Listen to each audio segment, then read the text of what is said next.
Hello friends, welcome to English tuts. Spoken ఇంగ్లీష్లో third లెసన్కి స్వాగతం. ఈరోజు మనం మాట్లాడుకోబోయే టాపిక్ ఏంటంటే పొలైట్గా లేకపోతే రిక్వెస్టింగ్గా ఎదుటి వ్యక్తి దగ్గర నుంచి మనము ఏదైనా తీసుకోవాలి అంటే మనము ఇంగ్లీష్లో ఎలా అడగాలి అనే విషయాలపై ఈరోజు మనము మాట్లాడుకుందాం. మనము గత క్లాసులో చర్చించుకున్నాం. ఏమని? ఇంగ్లీష్ లాంగ్వేజ్లో మనం మాట్లాడాలి అని చెప్పంటే ప్రశ్నలు అడగటం, సమాధానాలు చెప్పడం, ఎక్స్ప్లెయిన్ చేయడం మనకి రావాలి అని చెప్పని మొదటగా మనము ప్రశ్నలు అడగటం మనము నేర్చుకుందాం. ఎదుటి వ్యక్తి దగ్గర నుంచి ఏదైనా అడగాలంటే క్వశ్చన్స్ మనము నేర్చుకోవాలి. ఆ క్వశ్చన్స్ని నేను మీకు ఎలా అడగాలి, మంచిగా, మర్యాదగా, పొలైట్గా ఎలా అడగాలో నేను మీకు ఈరోజు నేర్పించబోతున్నాను. Take in the example. ఇప్పుడు మనం ఒక ఎగ్జాంపుల్ చూద్దాం. ఏంటంటే చాలా అలసిపోయి మనం ఇంటికి వెళ్ళినప్పుడు ఒక గ్లాసు మంచినీళ్ళు అడుగుతాం. ఫ్రెండ్స్ దగ్గరికి వెళ్ళినప్పుడు కూడా మనం ఏం చేస్తామంటే అరే ఒక గ్లాస్ మంచినీళ్ళు ఎవరా అంటాం. సో ఆ రకంగా మనం మాట్లాడుతూ ఉంటాం. ఇదే సందర్భాన్ని మనం ఇంగ్లీష్లో ఎలా మాట్లాడొచ్చో ఒకసారి మనము చూద్దాం. సో చూడండి, పొలైట్ రిక్వెస్ట్ అంటే ఏంటంటే మంచిగా, మర్యాదగా మనం ఏంటంటే మాట్లాడటం. సో ఇది అన్నీ మీకు తెలుసు కదా. ఐ అంటే నేను, వి అంటే మేము, యు అంటే మీరు, దే అంటే వారు, హీ అంటే అతను, షీ అంటే ఆమె, ఇట్ అంటే ఇది. ఇవన్నీ మీరు గుర్తుంచుకోవాలి. సో ఇక్కడ ఒక గ్లాస్ మంచినీళ్ళని మనం ఇంగ్లీష్లో ఎలా అడగాలి? ఒక గ్లాస్ మంచినీళ్ళు, 1 గ్లాస్ వాటర్ అని మనం ఇంగ్లీష్లో అడగకూడదండి. ఎలా అంటే ఏ గ్లాస్ ఆఫ్ వాటర్ అని చెప్పని అనాలి. ఎందుకంటే ఇంగ్లీష్ని ఇంగ్లీష్లానే మాట్లాడాలి కాబట్టి. తర్వాత a glass of milk, a cup of tea or a cup of coffee అలానే సంబోధించాలి. సో ఫస్ట్ వాక్యం మనం చూద్దామండి. Give me a glass of water. Give me a glass of water అని చెప్పంటే మనం వెళ్ళి ఒక గ్లాస్ మంచినీళ్ళు ఇవ్వు అని అడిగినట్టు ఉంటుంది. అది మనకి ఏమాత్రం కొంచెం మర్యాదగా లేదా మనం పద్ధతిగా మంచిగా అడిగినట్టు అనిపిస్తుందండి, అడిగినట్టు అనిపించదు. సో ఇదేంటంటే మనకి ఇక్కడ పొలైట్ రిక్వెస్ట్ కాదు. కానీ ఎటువంటి పొలైట్నెస్ లేని సెంటెన్సెస్కి మనము జస్ట్ ఇక్కడ ప్లీజ్ అనేది యాడ్ చేయడం ద్వారా అది ఆ సెంటెన్స్ ఏమవుతుందని చెప్పంటే పొలైట్ సెంటెన్స్ అవుతుంది. ఇప్పుడు చూద్దాం. Please give me a glass of water. మనం దాన్ని తెలుగులో ఎలా మాట్లాడతామంటే దయచేసి ఒక గ్లాస్ మంచినీళ్ళు ఇస్తారా. Okay. Please give me a cup of tea. దయచేసి ఒక కప్పు టీ ఇస్తారా. Please give me a cup of coffee. ఒక కప్ ఆఫ్ కాఫీని నాకు దయచేసి ఇస్తారా. అర్థమవుతుందా ఫ్రెండ్స్? ఆ రకంగా మనం మాట్లాడుకోవాలి. ఇంకా పొలైట్గా మనం మాట్లాడుకోవాలంటే మీరు ఈ 4 విషయాలు మీరు గుర్తుంచుకోవాలి. Will you, would you, can you, could you. వాటిని ఏమంటారు అనేది విషయం పక్కన పెట్టండి. మనము ఇంగ్లీషు నేర్చుకుంటున్నాం. మన ఇంగ్లీష్ రూల్స్ నేర్చుకోవట్లేదు. మనం ఏం నేర్చుకుంటున్నాం అండి? ఇంగ్లీషు మాట్లాడటం నేర్చుకుంటున్నాం. అది మీరు గుర్తుంచుకోవాలి. Will you please give me a glass of water అంటే దయచేసి ఒక గ్లాస్ మంచినీళ్ళు ఇస్తారా. Next, would you please give me a glass of water. దీనికి కూడా అదే మీనింగ్ వస్తుందండి. దయచేసి ఒక గ్లాస్ మంచినీళ్ళు ఇస్తారా. Next, can you please give me a glass of water. దయచేసి ఒక గ్లాస్ మంచినీళ్ళు ఇవ్వగలరా. Could you please give me a glass of water. దయచేసి ఒక గ్లాస్ మంచినీళ్ళు ఇవ్వగలరా లేకపోతే ఇస్తారా అన్న మీనింగ్లోనే వస్తుందండి ఇది మనకి. సో తర్వాత బాగా తెలిసిన వాళ్ళు అండి, బాగా తెలిసిన వాళ్ళు మనకి కావాల్సిన వాళ్ళు. సో మనకి ఏంటంటే can I have a glass of water please అని చెప్పనాలి. సో ఇక్కడ మనం ప్లీజ్ అనేది ఇక్కడ యాడ్ చేసుకోవాలి. Can I have a glass of water please అంటే నాకు దయచేసి ఒక గ్లాస్ ఆఫ్ వాటర్ మనము ప్రొవైడ్ చేయగలరా లేకపోతే ఇవ్వగలరా అని చెప్పిన మీనింగ్లో మనం ఇక్కడ మాట్లాడుతున్నామండి. అంతేనండి. ఎదుటి వ్యక్తి దగ్గర నుంచి మీరు ఏదైనా అడిగేటప్పుడు, ఎస్పెషల్లీ మనము వాటర్ అడిగేటప్పుడు, టీ అడిగేటప్పుడు, కాఫీ అడిగేటప్పుడు, మనం లేకపోతే ఒక గ్లాస్ ఆఫ్ మిల్క్ మనం అడిగేటప్పుడు, ఏదైనా మనం అడిగేటప్పుడు మనము ఈ సెంటెన్సెస్ అనేవి మనకి ఇక్కడ ఎలాగా ఉపయోగపడతాయండి. అర్థమైందిగా ఫ్రెండ్స్? ఇక్కడ గివ్ అనే ఇక్కడ చూసారా, ఈ గివ్ అనే వెర్బ్ స్థానంలో మనము ప్రొవైడ్, ఫెచ్, బ్రింగ్ అని కూడా మనము ఉపయోగించవచ్చండి. వాటిని కూడా ఉపయోగించి మీకు కొన్ని సెంటెన్సెస్ చెప్తాను. మీరు జస్ట్ విని మళ్ళీ మీరు రిపీట్ చేసి అనడానికి కూడా ట్రై చేయండి. అప్పుడు మీకు టంగ్ బాగా సపోర్ట్ చేస్తుంది. మీరు చాలా ఈజీగా ఇంగ్లీష్ మాట్లాడేస్తారు. ఫస్ట్ మనం చూద్దామండి. ప్రొవైడ్ అంటే ఏంటంటే అందించడం. సో మనకి ఫస్ట్ ఇంపొలైట్ సెంటెన్స్ నుంచి మనం పొలైట్ సెంటెన్సెస్లోకి మనం వెళ్ళిపోదాం. Provide me a glass of water. Please provide me a glass of water. Will you please provide me a glass of water? Would you please provide me a glass of water? Can you please provide me a glass of water? Could you please provide me a glass of water? That's it. వాటికి మాత్రం ఇక్కడ can I have glass of water స్థానంలో మనం దాన్ని ఉపయోగించడం అనేది జరగదండి. So తర్వాత ఫెచ్ చూద్దాం. ఫెచ్ అంటే ఏంటి? మనకి వెళ్ళి తీసుకొని రావడం. ప్రొవైడ్ అంటే అందించడం. Fetch me a glass of water అంటే ఒక గ్లాస్ వాటర్ నాకు వెళ్ళి తీసుకురండి. Please fetch me a glass of water. దయచేసి ఒక గ్లాస్ వాటర్ వెళ్ళి నాకు తీసుకురండి. Will you please fetch me a glass of water. దయచేసి ఒక గ్లాస్ వాటర్ మీరు వెళ్ళి నాకు తీసుకురండి. Would you please fetch me a glass of water. దయచేసి ఒక గ్లాస్ వాటర్ నాకు మీరు వెళ్ళి తీసుకొని ఇవ్వండి. Can you please fetch me a glass of water. దయచేసి ఒక గ్లాస్ వాటర్ని నాకు తీసుకొని ఇవ్వగలరా? Could you please fetch me a glass of water? దయచేసి నాకు ఒక గ్లాస్ వాటర్ని మీరు వెళ్ళి తీసుకొని నాకు ఇవ్వగలరా? మనం ఆ రకంగా చెప్తాం. చివరిగా బ్రింగ్ అండి. బ్రింగ్ అంటే జస్ట్ తీసుకొని రావటం. Bring me a glass of water. ఒక గ్లాస్ వాటర్ తీసుకురండి. Please bring me a glass of water. దయచేసి ఒక గ్లాస్ వాటర్ తీసుకురండి. Will you please bring me a glass of water. దయచేసి ఒక గ్లాస్ మంచినీళ్ళు నాకు తీసుకొని ఇస్తారా? Would you please bring me a glass of water. దయచేసి ఒక గ్లాస్ మంచినీళ్ళు నాకు తీసుకొచ్చి ఇవ్వండి. Can you please bring me a glass of water. దయచేసి ఒక గ్లాస్ వాటర్ని నాకు తీసుకురాగలరా? Could you please bring me a glass of water. నాకు దయచేసి ఒక గ్లాస్ మంచినీళ్ళు నాకు తీసుకురాగలరా? ఆ రకంగా మనం ఇక్కడ ఉపయోగించుకోవచ్చండి. చూసారా ఫ్రెండ్స్, మీరు ఎన్ని రకాలుగా ఒక గ్లాస్ ఆఫ్ వాటర్ని మీరు అడగవచ్చు. గ్లాస్ వాటర్ కావచ్చు, మనకి కాఫీ కావచ్చు, టీ కావచ్చు, మిల్క్ కావచ్చు. మీరు ఏదైనా సరే ఎదుటి వ్యక్తి దగ్గర నుంచి మీరు అలా అడిగేటప్పుడు మీరు ఈ సెంటెన్సెస్ని మీరు ఉపయోగించి మీరు ఇక్కడ నుంచి ప్రాక్టీస్ చేయాలి. మనకి రూల్స్ అనేవి సెకండరీ, ప్రైమరీ థింగ్ ఏంటంటే మనము మాట్లాడటం. ఓకేనా ఫ్రెండ్స్? ఇప్పుడు చూడండి, మనం ముందుగా ఏమైనా మాట్లాడుకున్నాం? Give me a glass of water అంటే నాకు ఒక గ్లాస్ నీళ్ళు ఇస్తారా? ఎవరిని అడిగాం? నేను మిమ్మల్ని అడిగాను, అంతే కదండి. మొదటి పర్సను మిమ్మల్ని నేను, రెండవ వ్యక్తుల నేను అడిగాను. అదే నేనేం చేస్తున్నానంటే అతనికి ఒక గ్లాస్ వాటర్ ఇవ్వండి, ఆమెకి ఒక గ్లాస్ వాటర్ ఇవ్వండి, వారికి ఒక గ్లాస్ వాటర్ ఇవ్వండి అని అడిగే సందర్భాలలో మనం ఎగ్జాక్ట్గా వీటినే మనం ఉపయోగించి మనం అలా తయారు చేసుకోవచ్చు. ఎలాగో చూడండి, ఇక్కడ హిమ్ అంటే అతనికి, హర్ అంటే ఆమెకి, దెమ్ అంటే వారికి. ఈ మూడింటిని ఉపయోగించి ఈ సెంటెన్సెస్ని మనము 6 × 3 18 టైమ్స్ మనం ఎలా మాట్లాడుకోవచ్చో నేను మీకు ఇప్పుడు చెప్పబోతున్నానండి. చూడండి, చాలా చాలా ఈజీ అండి. Give him a glass of water. అతనికి ఒక గ్లాస్ మంచినీళ్ళు ఇవ్వండి. Give her a glass of water. ఆమెకి ఒక గ్లాస్ మంచినీళ్ళు ఇవ్వండి. Give them a glass of water. వారికి ఒక గ్లాస్ ఆఫ్ వాటర్ని ఇవ్వండి. లేకపోతే give them some water.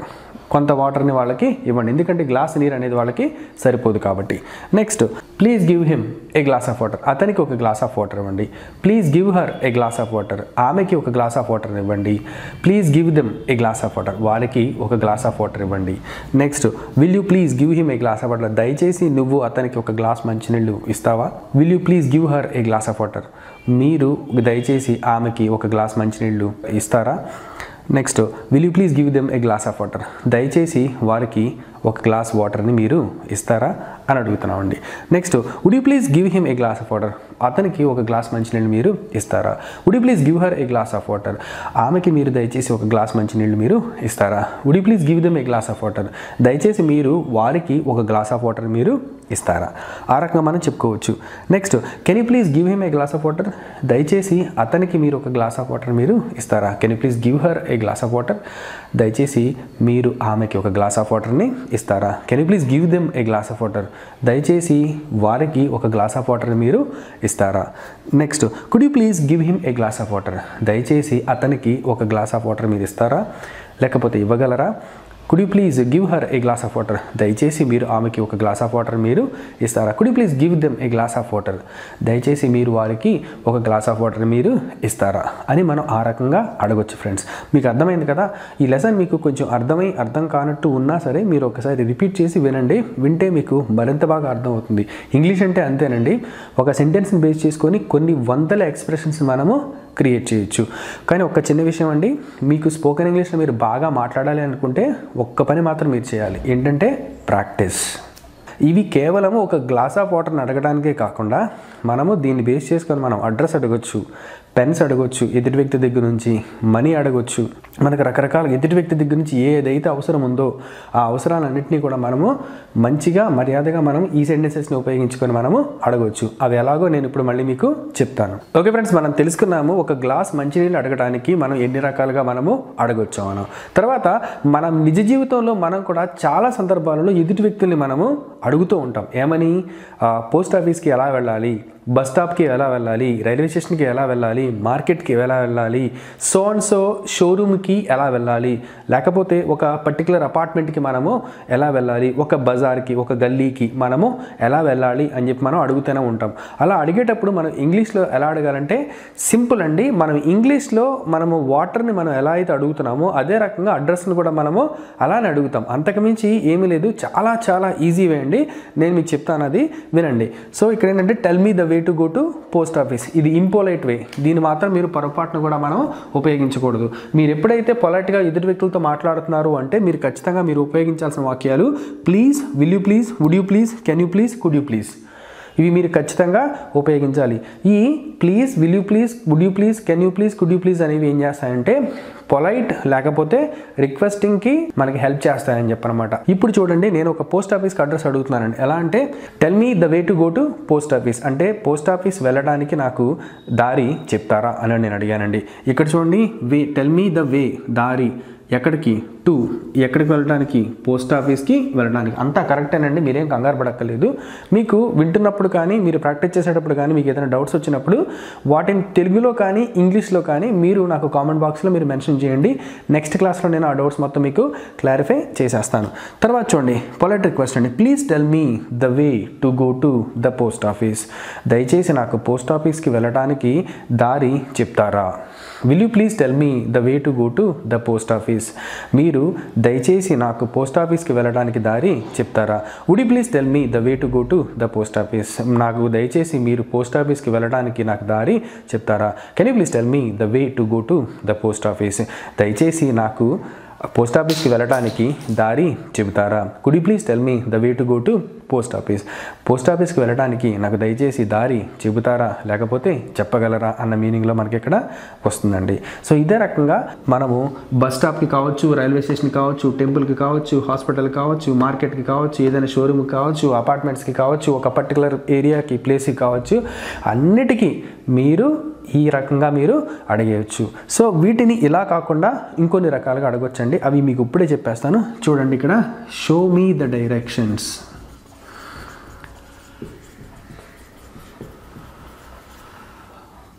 Are else direct me. ఇక్కడ టెల్ మీ ద వే తీసేసేయండి, టెల్ మీ ద వే తీసేసి ఇక్కడ షో మీ ద డైరెక్షన్స్ పెట్టుకోండి. ఏమవుతుందంటే show me the directions to go to the post office, నాకు పోస్ట్ ఆఫీస్కి పోవడానికి నాకు డైరెక్షన్స్ చూపిస్తారా. Please show me the directions, ఇక్కడ వరకు తీసేయాలనేది. Show me the directions to go to post office. Next, will you please show me the directions to go to post office. Would you please show me the directions to go to post office. Can you please show me the directions to go to post office. Could you please show me the directions to go to post office. మనం అలా కూడా మనము మాట్లాడుకోవచ్చు అండి. అదే ప్లేస్లో మనం ముందుకు చెప్పుకున్న మాటలు కూడా మనం ఇక్కడ మాట్లాడుకోవచ్చు. నెక్స్ట్ అండి, ఈ రౌండ్ చేసిన సర్కిల్లో మనం డైరెక్ట్ మీ పెట్టుకోవచ్చు అండి. Direct me to go to the post office. తర్వాత please direct me to go to the post office. Will you please direct me to go to the post office. Would you please direct me to go to the post office. Can you please direct me to go to the post office. Could you please direct me to go to the post office. మీరు అలా కాకుండా ఇంకెవరైనా బాగా తెలిసిన వాళ్ళు అనుకోండి, can I have the address of the post office, అలా కూడా అడగొచ్చండి. Can I have the address of the bus stop. Can I have the address of the police station. Can I have the address of the railway station. మనం ఆ రకంగా కూడా మనము అడగొచ్చండి. Friends, మీకు అర్థమైంది కదండి. సో ఇందులో మనం ఇంకొన్ని చేంజెస్ అండి. ఇక్కడ చూడండి, ఇక్కడ హిమ్, హర్, దమ్ వీటిని కూడా మనం ఉపయోగించుకోవచ్చు. ఎలానో చూడండి, ఇక్కడ tell him the way to go to post office, అతనికి చెప్పండి పోస్ట్ ఆఫీస్కి వెళ్ళే దారి. తర్వాత please tell him the way to go to the post office, దయచేసి అతనికి చెప్పండి పోస్ట్ ఆఫీస్కి వెళ్ళే దారి. తర్వాత will you please tell him the way to go to post office, దయచేసి నువ్వు అతనికి చెప్తావా పోస్ట్ ఆఫీస్కి వెళ్ళే దారి ఏదో. తర్వాత would you please tell him the way to go to post office, అతనికి పోస్ట్ ఆఫీస్కి వెళ్ళే దారిని మీరు అతనికి దయచేసి చెప్తారా. Next, can you please tell him the way to go to post office, దయచేసి మీరు అతనికి పోస్ట్ ఆఫీస్కి వెళ్ళే దారి అతనికి చెప్పగలరా. Next, could you please tell him the way to go to post office, అతనికి పోస్ట్ ఆఫీస్కి వెళ్ళే దారి దయచేసి అతనికి తెలుపగలరా.